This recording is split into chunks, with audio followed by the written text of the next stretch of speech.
Coming up on Open Door, she's 16 years old, owns a clothing line and a store in Cleveland's business incubator at Glen Village, all while carrying a 4.0 grade point average.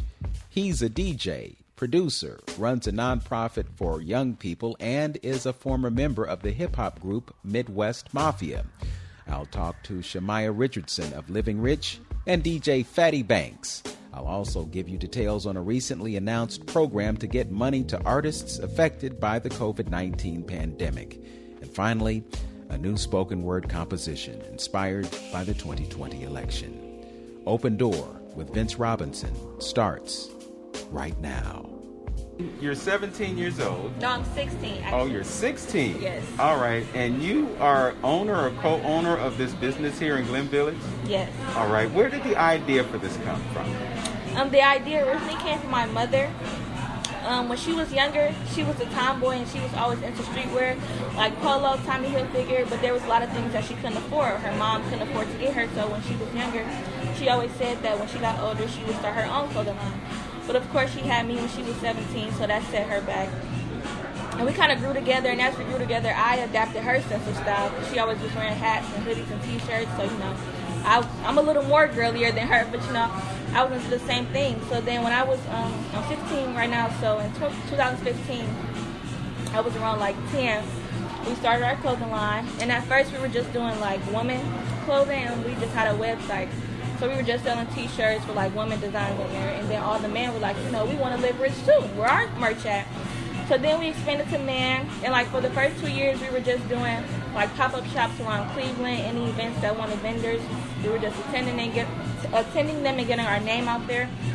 And then in 2018, we got a kiosk inside of Beechwood Mall, and that increased our clientele like greatly. That's where we got a lot of our customers that we have now. Like we really got our name out there having that space in the mall. And then that's when we won the competition to actually get into Glen Village. And while we were waiting for this space to open, we had a kiosk in South Park Line. And then we opened up here January 31st of 2020, and we've been here since then. Okay, and how has business been for you since you've been here? Business has been pretty good, especially when we first opened. Of course, like during COVID, it kind of slowed down because we were closed a little bit, and that has affected every business greatly. But since then, it's been good, and we also have a lot of online sales as well, so they kind of balance each other out. Okay, and who have been your clientele? Mainly, it'd be like a balance between people my mom age and my age. My mom is 32. So people her age, and then also people my age. I like cater to like the millennials or like the teenagers. So mainly them two groups are like in between, like a range of like 15 to like 30 something. Basically everybody, we cater to everybody. We have all sizes from extra small to 3X. So. What decided, or what made you decide that you wanted to be an entrepreneur? Mainly, it's a lot of things that my mom teach me, and I decided that I didn't want to work for nobody else. Like I've been doing this since I was 10, so I never had the chance to like go in the store and like be. I like being my own boss, and it's kind of good like working with my mom because she's kind of my boss right now, and I've always been listening to her my whole life. She's always been my boss basically, so that kind of works out well. And yeah, I just like working for myself. I don't like having to work for nobody else. I'm in control of everything that goes on within like my business, and it's between me and my mom. So you mentioned you're 16, and obviously it's about 1 in the afternoon. How is it that you can be here running your store when you should be in school right now? Well, we kind of have a great advantage right now, being that we're all online because of the pandemic. So as you can see, like I have my computer over here. I basically just do school and be here at the same time. Especially we have like asynchronous days, which means we don't have to like log on to Zoom. At the same time, they just give us a due date and we do our work. So I just kind of do both. I just do school and be here at the same time. I pace myself. I make sure I have like a schedule so I can know when I need to get things done, and I just kind of do it that way. Okay. And obviously, school is important to you, and you told me earlier that you plan to go to college. Tell us what your plan is. Well, yeah, definitely. I'm a straight A student. I've been getting 4.0s the whole time I've been in high school and in middle school, so I get very good grades. And my plan is really just to, I'm kind of figuring that out right now since it's my junior year. I know for sure I want to go to an HBCU. I don't know which one yet, but I know I want to leave to go out of state, so probably somewhere down south. And I was thinking business, but then again, it's already so much stuff that I know already, and by the time I get ready to go to college, I don't want them to be teaching me stuff that I already know. But I definitely want to go to an HBCU to definitely get that experience, and I also dance too. I'm a part of a dance team at my school, and I want to dance in college as well. So I plan on, it'll probably be hard, but I definitely want to try to continue to balance both. Hopefully our brand just continues to expand so we can hire other people to help us out, because it's just me and my mom right now. Okay. And it'll make it easier while I am in college and like having my business at the same Right, time. I was going to ask you about that, because if you go to an HBCU and it's down south, then you're leaving mom all alone to run this store. Right, so hopefully that's 2 years, so hopefully by that time we can have this store, have some employees in here, and then get another store somewhere else. Especially, I was thinking probably Atlanta, and I already have like family down there and stuff, so we could possibly get a store in Atlanta as well. So we just want to keep on growing, and we'll figure it out, of course. And of course, it's good that I have my mom to help me, so I'm not doing it all like by myself. I wish you a lot of success. It's really an inspiration to talk to a young person like you, who's already decided her course in life. You're going to be a business owner. You already are a business owner, and you're making a way for yourself and not being one who just decides that I'm just going to get a job and pay debt. Exactly. Thank you. I really appreciate that. And I definitely look to like inspire my peers. I always like talk to my friends. And right now it's a lot of people my age that are starting businesses. There's so many new young nail techs, MUAs, other people starting their own clothing lines, and it's just good to like see it. All right. Well, thank you so much for being our guest on Open Door Cleveland. Thank you for having me. I appreciate it. You're listening to Open Door Cleveland with Vince Robinson, coming to you from Glen Village in the heart of Glenville. We'll be back with DJ Phatty Banks right here on 95.9 FM, WOVU, a Burton Bell Carr community radio station. Back after this. Hi, this is Eric Nolan of the OJs, and I want to wish each and every one of you a very happy Thanksgiving, and thank you for tuning in to 10's The Eric Nolan Show on WOVU 95.9 FM, Cleveland. You're listening to Open Door, and we have been joined by Phatty Banks, who wears a number of hats. He's known as a DJ, a producer, an educator, and he just told me he's also into construction. It is. Welcome to Open Door. Okay, thanks for having me. Okay, so why don't we start at the beginning? I have to admit that, this is actually the first time that I've ever seen you. And I've heard your name, over the years, and it's been associated with some of the great things that you've been involved in. But it's a pleasure to finally meet you. And so the listeners who don't know about you, give them a little bit about your background. Well, I started off as a DJ at a young age. I was turned out by music, just generally at a young age. I was having some issues, just as a young man developing, which a lot of our young men have issues at a young age. I had anger issues, things of that nature. I had retaliated in YMCA, kids bullying me, because my grandmother happened to live on Cedar, but my mama's house was on Tarkington. So I guess I lived in the Heights or something. I don't know if you want to call Lee Road the Heights, but I guess back in the day, I used to get messed with, and I retaliated, had to go to court because the young man got hurt. And they sent me to, instead of putting me in the DH, they sent me to anger management, and that saved my life. So in anger management, I was asked, probably one of the first times I was asked, like, what do you like doing? What do you want? And I was like, well, my neighbor, I think it's cool. He a DJ. I like that. You know what I'm saying? And he said, well, why don't you try it? And then he started throwing the football. Nerf footballs had just came out. You could throw them 10 miles down the street. So he just started throwing the football with me outside of Murders Taylor. And that's where it started. I started tearing up all my mama's component sets and my grandmama's component sets. And I started cutting grass to go buy records from downtown. And that's where my DJ career started at like 13, 14 years old. And it turned me out. I started taking broadcasting classes at Kennedy. And the rest is history. I was great at drafting. But I was just, it was something about music. So DJing evolved into now I want to make the beats that I was playing. Then I wanted to write the lyrics. And it just evolved naturally, organically. I turned into a producer, started writing for other artists, producing other artists, such as like Phatty, Chip the Ripper, that era of music, back in the 2000s. Midwest Mafia, really before then, my own artists. I was signed, sometimes I forget I was even signed to Tommy Boy Records for a minute. So, I bought a record store super tight on Superior, so I think I've been involved with all facets of music, from production, writing, performing, entertaining, and then it evolved into me. I guess amidst all of that, I got custody of my kids after I got out of the military. They were having issues in school, so then I started going into the schools, and I felt like I could engage kids with my career in music. And I started tricking them to rap about science. And then they started passing a science test. Somebody introduced to me that that's project-based learning.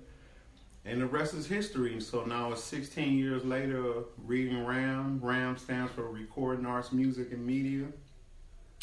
I've been reinforcing curriculum for 16 years with music.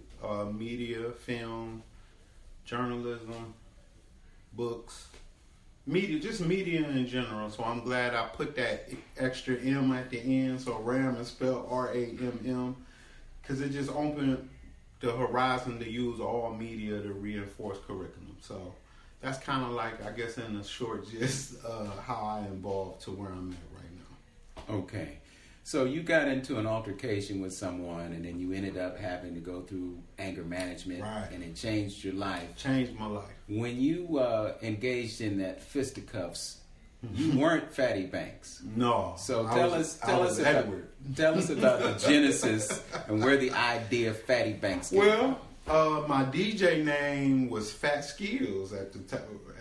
Once upon a time. Well, you know, you evolve. It was Eddie B, Fat Skills, and then my group was called Midwest Mafia. So we were very popular in Cleveland. This was around the Master P, when Master P was hot, we was hot. We had a record that was just as big as his record here. So I just felt like, man, that is not me. Like, that's not Cleveland. That's like, I'm tired of us always trying to be like other cities or New York or the West Coast. So Fat Skills. So I always wanted to make a mix CD. So my very first mix CD, I changed my name. I used Phatty. I turned Phat into Phatty, and I used my real last name. And I'm like, that sounds like the Mafia. That sounds like Midwest Mafia. Phatty Banks, put a hat on. I can look like Mafia. I can look like the mob. You know what I'm saying? So I'm like, we hustlers. You know, Cleveland got hustlers. I'm like, I got to change my name. You know, Fat Skills sound like New York. So that's why I really changed my name. And it just fit. It's just me. It's Cleveland. I feel like I created like a sound I was a little different than everybody else. But I feel like it was really because I went to the military at 17. So I ended up down south, West Coast, East Coast. More of our young people, just people in general, need to get away from here. Not to say I love my city, but get away from here so you can just experience some other things and come back. And then I just had a different sound, but it's still Cleveland. You know what I'm saying? And I love that funk came from our area. A lot of people don't realize, like Dayton, how much funk music came out of Dayton. That little city produced the funk era that like when I created the program, I had to go to Central State and I got educated. I thought I was going down there to educate them on my program, but the program director was a teacher, professor, and he got me together, and I'm like, I'm a DJ, and didn't realize Switch and, Zap and Roger and Ohio Player, you know what I'm saying? Funkadelic, like Dayton, like, so I'm like, well, what happened to Ohio? Like, how did we originate all this stuff, but we not an industry state? Mm-hmm. I have an idea about that. Okay, I bet you do. Okay, well, it started with James Brown, mm-hmm. and Bootsy and his brother and some of their friends ended up being flown to an event that James Brown was having out of state. And the way the story is told, James Brown fired his band and he hired Bootsy and his brothers. Man. Okay, now what Bootsy did is he took from James Brown, because James Brown educated him about the one. Okay. And the one is where funk comes from. Okay. It's all about the one. Mm-hmm. James Brown may not have been able to articulate it, but what they took from him. Right. So Bootsy got the concept of the one, and he brought it back to Cincinnati. Now, I think that it may have kind of seeped into the atmosphere, so that the Ohio Players and Zap and, Slave and all those groups. All in that one little pocket. So it was just like, knowing what I went through with my generation with getting deals, trying to get the city to work together while we don't support our own artists, we nice. Why y'all supporting everybody else and won't support the city? So I think why I got so much love, because you got to think about it. I changed my name and made my first CD.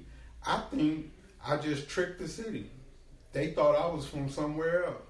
And I ain't care, because it was feeding my kids. I ain't care. Like, I was selling just like Jay-Z. Stores was buying my music. I was getting $10 wholesale. You know what I'm saying? I bought the store that sold the most of my CDs, so it just made sense, because I'm like, it really don't make sense trying to sell a CD that it cost me $12 to buy a Jay-Z, and all I can sell it for is $15. So I got to spend $12 to make $2 because I got to pay taxes. But I sold my CD for $15.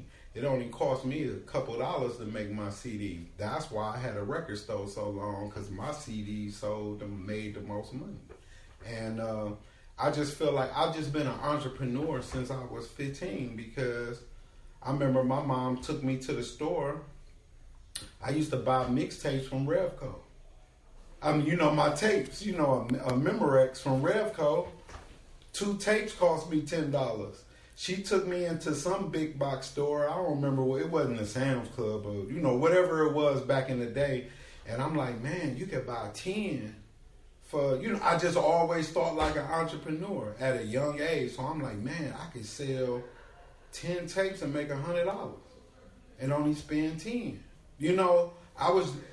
so I get frustrated with my young people now, like, why don't y'all think like that? Like, knowing that it's buyers and sellers, everybody can't be a seller, but y'all is wasting a lot. But you got 10,000 followers and they real followers. You didn't even fake make them like some people do. You got 10,000 followers, sell them something. So I want to dive into your connection with young people and really dive into the fact that you were an entrepreneur at the age of 15. Let's talk a little bit more about that when we come back. Right. You're listening to Open Door Cleveland with Vince Robinson. My guest is producer, DJ, educator, and construction type fella, Phatty Banks. We'll be right back after this on 95.9 FM WOVU. What can you do in the battle against COVID-19? Your first task, wear a mask, protect yourself and others. Armor up, armor up. Give those hands a 20-second shower with soap and water. Give others space 6 feet just in case. Get good nutrition, ingest for digestion. Vitamin C, D3, and more. Elderberries, zinc, and echinacea from the store. Get some fresh air. Go climb some stairs. Let go of stress. Make sure you rest. Your breath is the key to life. Strengthen your immune system, follow the guidelines, and win the battle against COVID-19. Armor up, armor up. We're back on Open Door with Phatty Banks, my special guest on Open Door today, and we're talking about the music industry and the connection of young people. You indicated that you were an entrepreneur at the age of 15, and it seems as though you have a passion for waking up young people to their potential. And I know you also have a concern about them providing content that can be listened to and viewed by larger audiences. But before we get there, let's just talk about the importance of entrepreneurism as a young person. Well, I feel like when we young, our wants override our needs. So, parents, their job is just to get our needs together. They might not be as fancy as our wants. So I just felt like if you a young person and your shoes don't look exactly like the shoes you really wanted because mom can't really afford because she's a single parent for whatever reason, trying to, if you come from a large household, you got to make some money. And that don't mean, and that mean hustle. Cleveland got hustlers. Hustle don't mean sell drugs though. You can sell whatever. Make it something, that's legitimate. That's just as simple as landscaping. My grandfather taught me how to cut grass. So I asked my grandfather, she liked how I cut his grass. The neighbor asked me, could I cut her grass? I cut her grass. I didn't know how much she was going to pay me. She gave me like $10, $15. And I was like, man, I can go buy 3 records, right? So that's how I looked at it. So I noticed my neighbor across the street from me, he had the edger. I liked that how his yard looked. So I'm like, man, if I start edging it, they might give me 5, 10 more. So before you know it, I'm making like $30, $40 cutting grass because now I'm doing the hedges, edging, but I self-taught myself. I didn't go to school for landscaping. Grandpa just showed me a couple little tricks. You know what I'm saying? How to get the lawnmower started and make sure you fill it back up with gas. So I used to walk to the gas station. I remember one time I think a car ran out of gas. He had the gas can. So I walked the lawnmower up to the gas station, filled it up with gas, cut a yard, walked it back up there again because I wanted to go buy my records. You know what I'm saying? And I just feel like you can empower yourself. You know what I'm saying? And some of the programming that I'm getting into, it's a documentary I'm doing with Bashir as the host. That's the main thing that's coming out of it's called Divided. My young people, it's called Youth Renaissance. It's a solutions journalism program. We investigated 10 neighborhoods, 3 on the west side and 7 on the east side. And at the end of the day, that's what comes out of the film is we have to revitalize ourselves and stop waiting on somebody to come do it or waiting on somebody to keep Xing us out and then we move somewhere else. Because all that community, like let's say for instance Maple Heights, I'm moving from that area because I was renting a property, but I grew up on Tarkington. I know I was raised right by Maple Heights, by Carews Park. So I know what that community was back in the day. And I used to get in fights about living by Maple Heights. Now it's like a hood because the community is making it a hood. You know what I'm saying? We need to revitalize ourselves. Stop moving away from it because that house looks terrible. Okay, fix it. It's just a little wood from Home Depot, you know, a couple saws, you know. And then so the new program I just developed, I want to introduce those apprenticeships to kids, those trades to kids, because we got introduced to them in high school. Schools need to bring those trades back and stop always trying to push people to that debt of college.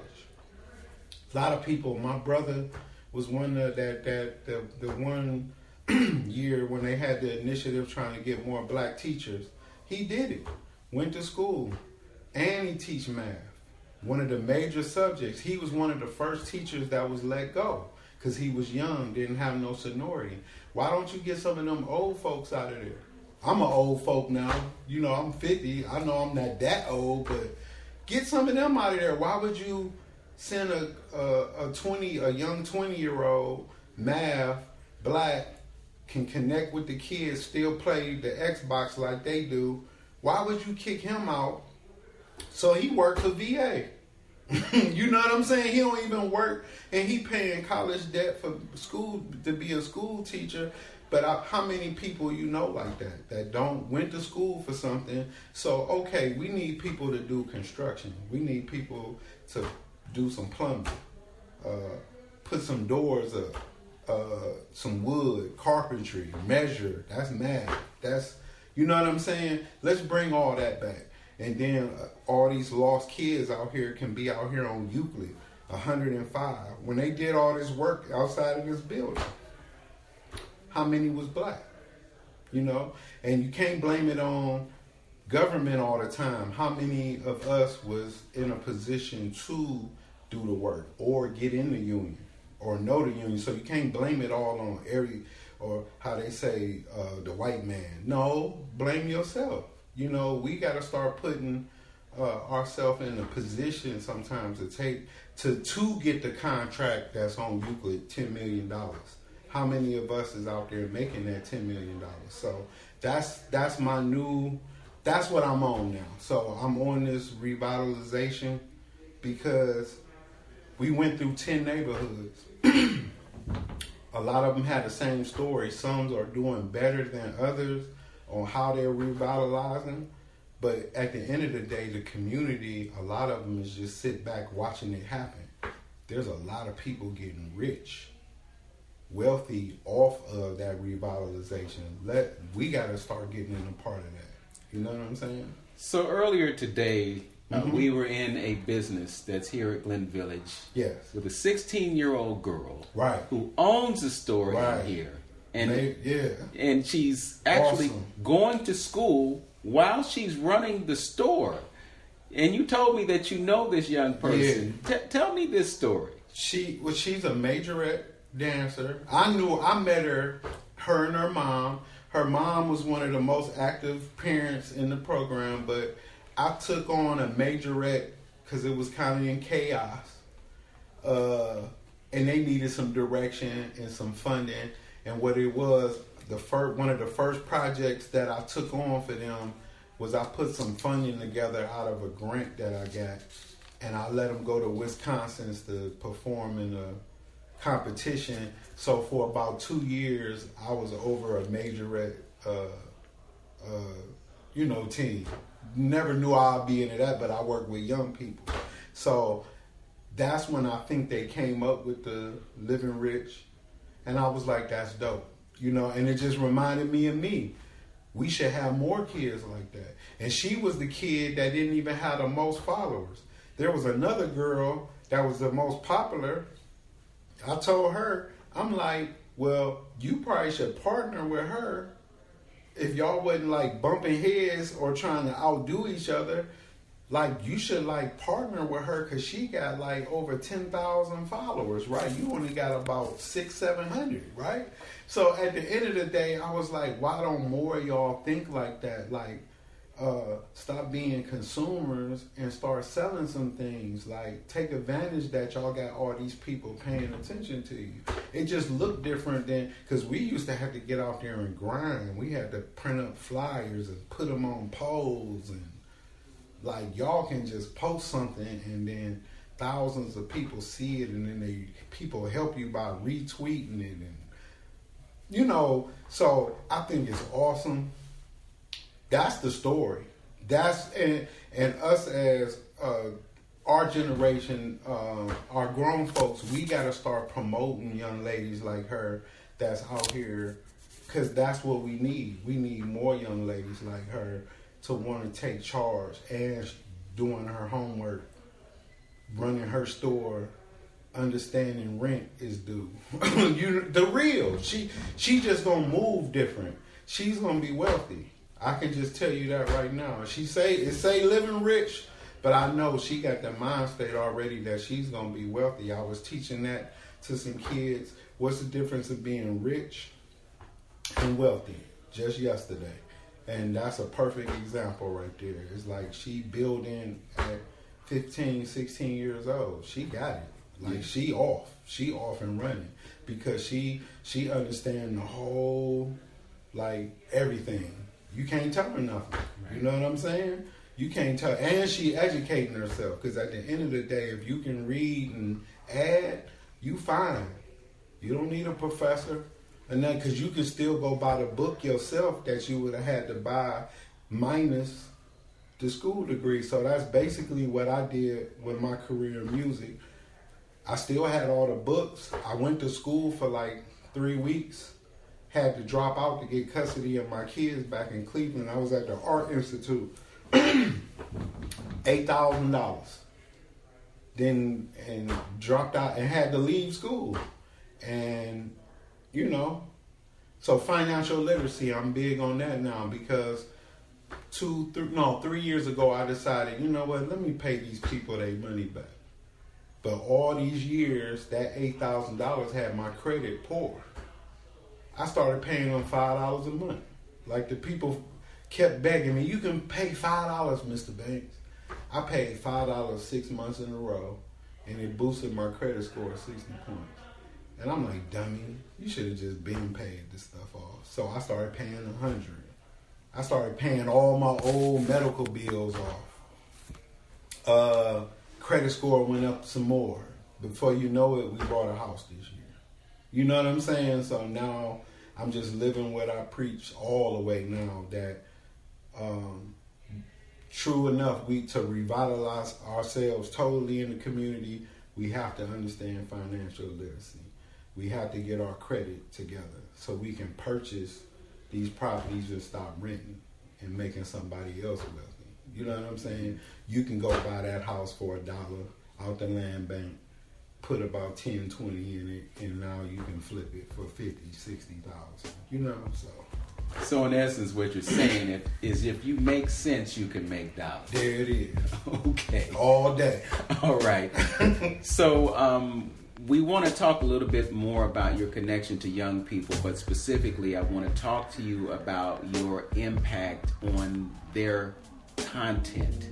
Okay. It's a very important thing for us to address now, considering the state of popular music today. Okay. So we'll dive into that when we come back. Yes, sir. You're listening to Open Door Cleveland with Vince Robinson and my special guest, DJ Phatty Banks. We'll be right back right here on 95.9 FM WOVU. This program is brought to you by Computer Love. Are you ready to get your digital life together? Well, PCs for People is where you need to be. A 501c3 nonprofit organization located at 3126 St. Clair Avenue, PCs for People has desktop computers, laptop computers, and free classes to get you in the mood for some computer love. Call 216-930-5741 or visit pcsforpeople.org. That's 216-930-5741 or visit pcsforpeople.org. On behalf of WOVU 95.9, Our Voices United, a Burton Belcar community radio station, we extend a special thanks to PCs for People for their support. You're in my car, we're listening to WOVU 95.9 FM. We're back on Open Door with Vince Robinson and my special guest, DJ Phatty Banks. We had a conversation, actually it was our first conversation, and we were talking and you mentioned the fact that you are connected to a lot of young people and you have a concern about their content because it isn't marketable, and you would like to encourage them to do things that are more marketable but also more conscious and more message oriented, something a little bit more palatable and in a position to influence people in a positive way. Could you talk to us about your vision for these young people and what efforts you're engaged in to move that needle? So, with my programming in the schools, the project-based learning we do in the school districts, we embed social-emotional learning. So that's self-awareness, social awareness, self-management, relationship skills, and responsible decision-making. It's 5 cores. I believe me going to anger management is how I connected to that curriculum so well, because it saved my life. So I really took it seriously. And so that's embedded in all our projects. So a lot of the songs we create, anti-bullying, anger management, science, social study, it has some type of SEL, which is short for social emotional learning, embedded into the projects. So then I got to thinking about it. I love going to the Wade Oval, especially when Carlos Jones was there. And I just looked at all the money that was being made. Just money, like the people that was on the stages.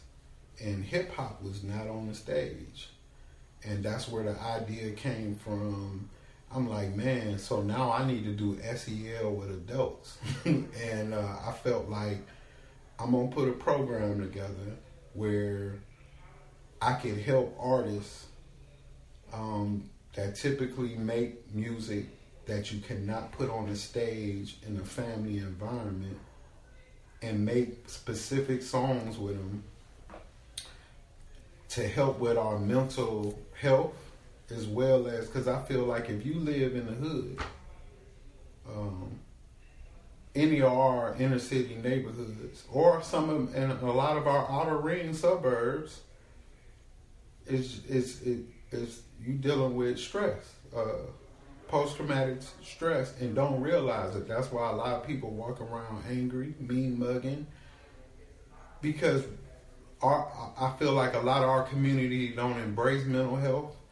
I'm not going to talk to no shrink. A lot of times it's just you don't want to go talk to somebody that don't look like you.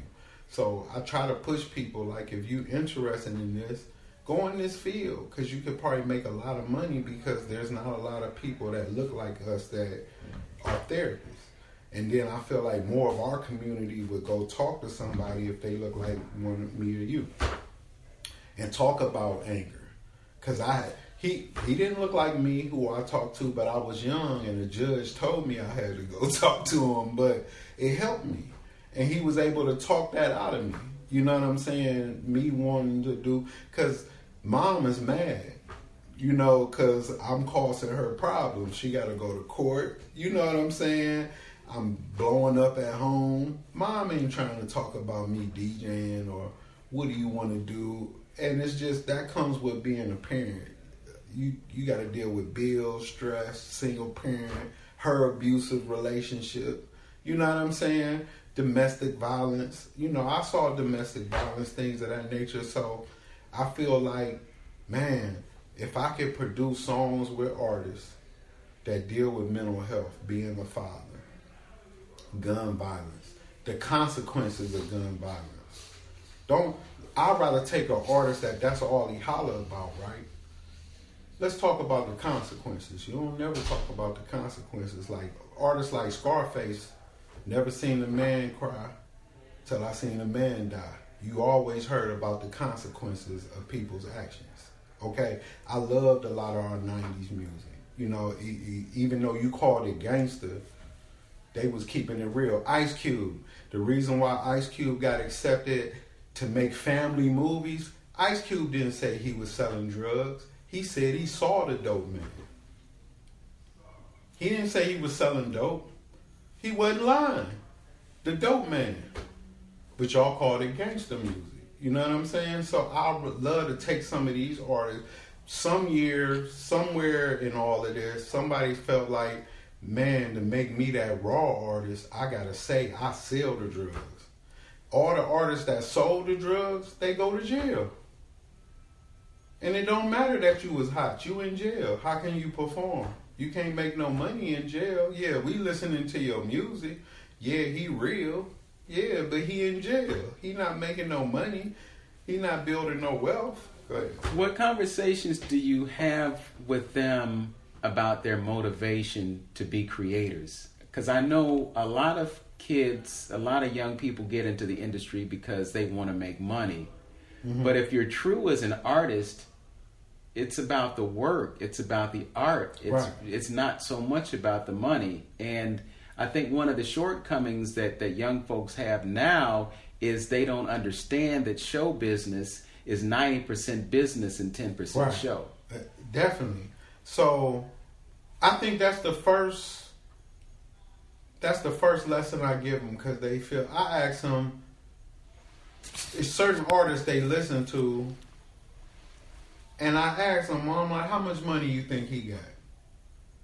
And they'll be like, oh, he rich, he a millionaire. I'm like, no, he ain't, he in jail. So I ask them, how many of y'all bought music that's in y'all? Do y'all all got music in y'all phone? They was like, yeah. How many of y'all bought some music? I ain't never bought no music. So how he rich? How he got money? If you got all his music, but you never bought none of it. Have you been to a concert? No, because he in jail. How you gonna go see him? He in jail. He not making no money. He getting some streaming money. His real money is to go do a show for $20,000, perform for about a half hour, and then hop on a plane and try not to blow it somewhere before he hop on the plane or get on a bus, and then go to the next city the next day and do it again. That's how you make money as an artist now. So I had to really just break it down to them, like, they not making no money. Y'all making them popular, but they not really making money. Jay-Z is making money. Who is that? That's a shame when the kids say,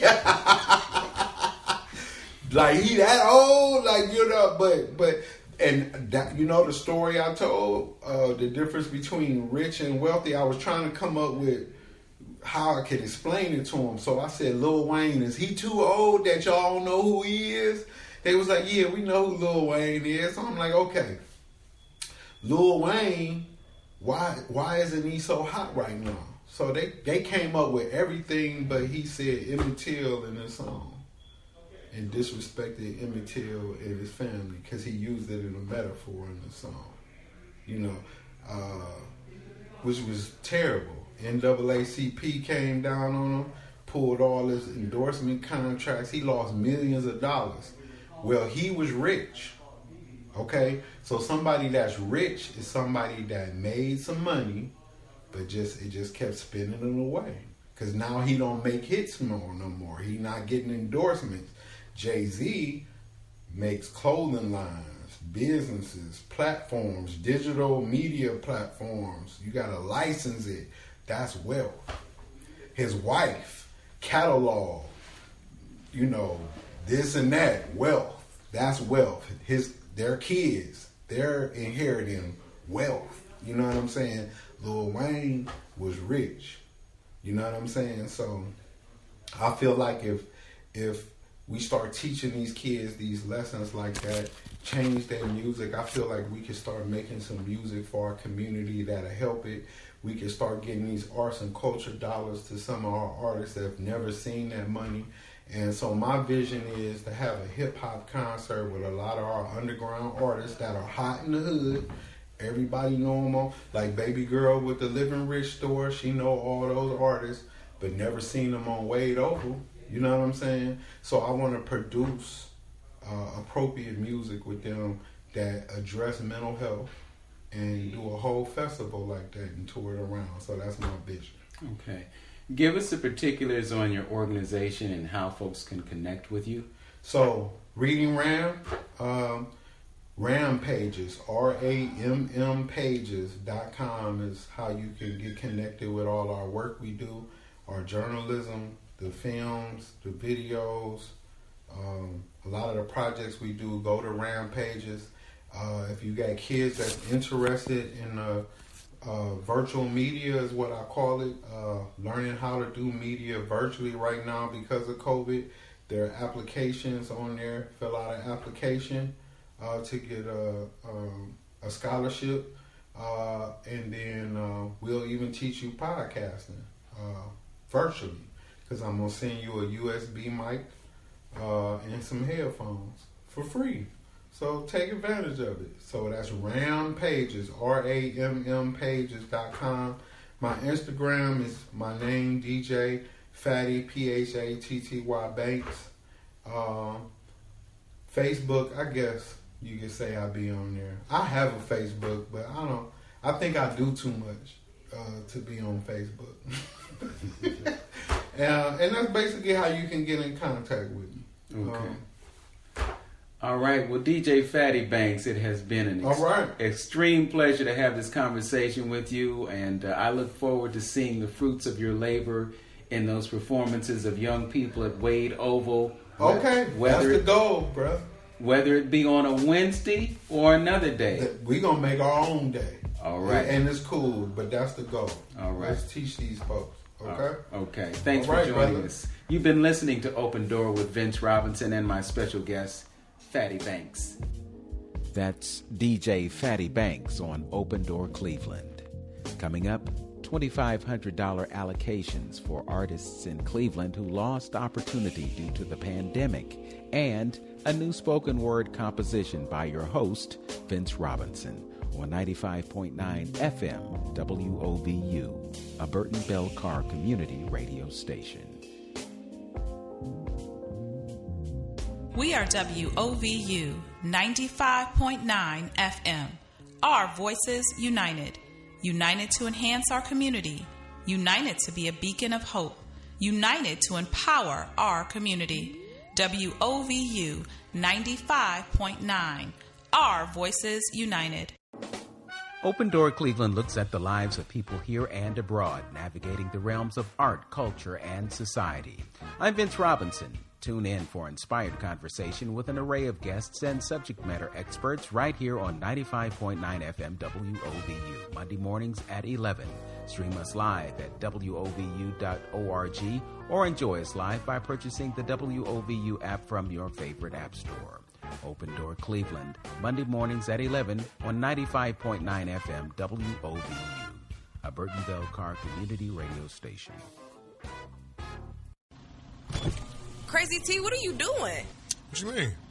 Why are you about to throw that out the window? I'm saying I'm done with it. I didn't want to junk your car up. I was looking out for you. No, I'm sure we'll make a stop. You could throw it out of a trash can or something. In fact, wait, I got a little bag I usually keep, right here.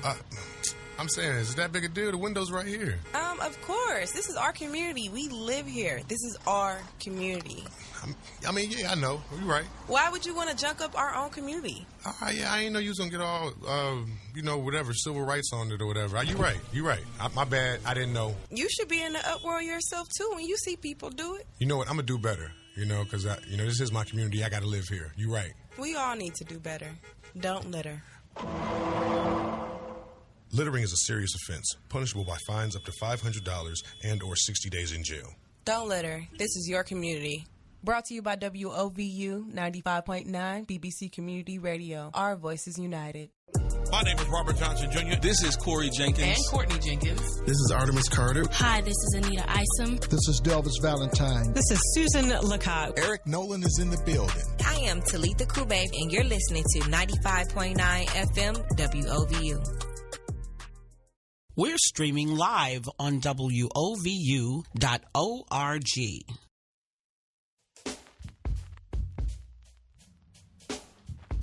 Welcome back to Open Door Cleveland with Vince Robinson. If you are a practicing artist in Cleveland, you may be eligible to receive economic relief for losses incurred due to the current pandemic. Cuyahoga County has announced that $4 million in funding will be made available to arts and culture through the Federal Coronavirus Aid, Relief, and Economic Security Act, also known as the CARES Act. $2.7 million is set to be distributed to arts and culture nonprofits through Cuyahoga Arts and Culture, with an additional $1.3 million for for-profit performing arts venues and artists to be distributed through Arts Cleveland. The funding will provide critical funding to Cuyahoga County's arts and culture sector, which has experienced a devastating loss of revenue and jobs as a result of the COVID-19 pandemic. Funding is available for independent, creative professionals that derive income from their art and are local in that they reside in Cuyahoga County, are professionally creative, meaning that they have been deriving income from creating, performing, teaching, or assisting in the development of work in the disciplines of craft, dance, design, film, media, music, theater and performance, traditional arts, visual art, writing, or natural history/natural sciences prior to March 1st, 2020. Have lost income or performance exhibition opportunities due to cancellations and closures after March 1st, 2020, and have not received pandemic unemployment assistance for those losses, and you must be at least 18 years old and can provide a Social Security number or a tax ID number. Now, there are some restrictions. Individuals that own, operate, or serve in any executive level position at a business applying for CARES funds through Arts Cleveland's Performing Arts Business Relief Program are ineligible. Individuals that serve in an executive level position at a nonprofit applying for or receiving CARES funds through CAC's program are also ineligible. And employees of Arts Cleveland, Cuyahoga Arts and Culture, or Cuyahoga County are ineligible, and only one application per artist will be accepted. Funding amounts will be determined based on the number of eligible applicants and will not exceed $2,500. Due to limited funds, not all eligible applicants will receive a Cuyahoga CARES allocation. Funding allocations for individual artists will be determined based on income lost and unforeseen expenses resulting from the COVID-19 pandemic and health risk factors related to COVID-19. Applications will be reviewed after the deadline. Funds will be determined based on a set of criteria, including reported percentage losses from 2019 income to 2020 income, continued expenses, and other risk factors. Priority will be given to those most impacted by pandemic closures, including artists providing services in high-risk environments without hazard pay and a high percentage of income losses due to business closures. These funds are to support individuals who are facing economic hardships due to COVID-19's pandemic. Creative practice. These funds may not be used for costs already covered by other CARES Act-funded programs, legal settlements, workforce bonuses, severance pay, reimbursements, political campaigns or candidates, and illegal activity. Artists who receive relief funds may be required to report to Arts Cleveland on how funds were spent. You can obtain an application or apply online by going to artscleveland.org/cares. The deadline to apply online is November 22nd. Mailed-in applications must be postmarked by November 20th. These funds must be distributed by December 30th of this year. The names of the recipients will not be made public for confidentiality reasons. Arts Cleveland Acting Managing Director Valerie Schumacher has indicated that approximately 233 artists will receive the amount of $2,500. If you'd like to get more information, go to artscleveland.org/cares. That's artscleveland.org/CARES. And now, a spoken word selection. Just say no. I am the darkness from which light comes, the beginning that brought forth day. My blackness represents the deification that escapes you in your detachment from the reality you created by your purposeful malfeasance. America, the pusher, harvested cane to make sugar, now grows corn to do the same, inflaming membranes. LSMFT tobacco from Maine to Manchester, and Caribbean rum from the backs of black bodies stolen from the center of the globe.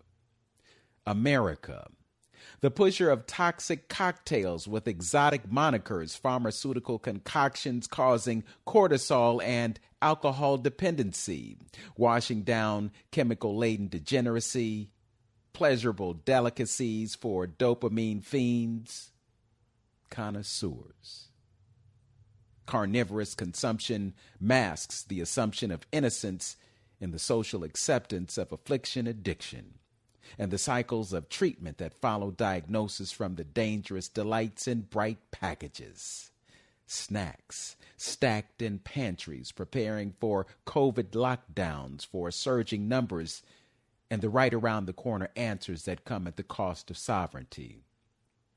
Privacy violated by mandated policies that ignore individual choice in a land where freedom rings falsely. America, the pusher, takes a breather from the dysfunction that lingers like the smell of bad perfume long after she left the room. The dope of hope is the new drug of choice by both sides of a polarized madness, carefully scripted in the theater of mind control, leaving no room to detect the odor of motive, moving mountains of wealth to the owners, those who know no debt and set the rules and give orders, funding red and blue tools to do what they choose while the world sings the blues. They tighten the screws on the robots, brewing like coffee pots turned on by cell phone apps running smooth apparatus, taking people around the world on a roller coaster ride of convenient distraction. America, the pusher, peddling its brand of pseudo-democracy around the planet from a bully pulpit that has seen its day. Water from the pitcher of truth threatens to wash away the lies that led to atrocities for which there has been no recompense. Millions living with the severe pain felt by those who endured despite systems still in full force in the moment. Hurt real, never treated properly, languishing like an open wound, scab picked away, won't close, inviting an infection to take residence and wreak havoc. A never-ending nightmare with a different name but the same face of the same race and culture, and the same place of privilege that has somehow escaped us, despite wars fought over and died by us. No justice or peace in the cards for us, no matter how many times we rescue the blue, who seem to forget debt for us coming through again and again. We get the spin and let's see how much racism can be erased in a week of DI&E training while inherent bias continues raining blue bullets in black backs, living on underserved blocks where houses see more bulldozers than Land Rovers and vacant lots collect dust for foreign developers mining gold in them. And slowly complexions change as property taxes rise and evictions chase renters to outer rings. America, the pusher, on the scene, turning dreams into nightmare screams of, I can't breathe, hands up, don't shoot, here, take the loot. We give all until we gave all. The time has come to go. cold turkey. Just say no. This is Vince Robinson. Thanks to our guests, Sha'Miah Richardson and DJ Phatty Banks. And thank you for listening. For other editions of Open Door, please visit my YouTube channel for podcasts of this program and others. Follow me on Facebook and find me on Instagram as Vince.Robinson. Know yourself, love yourself, be yourself, and make today your best day. Peace.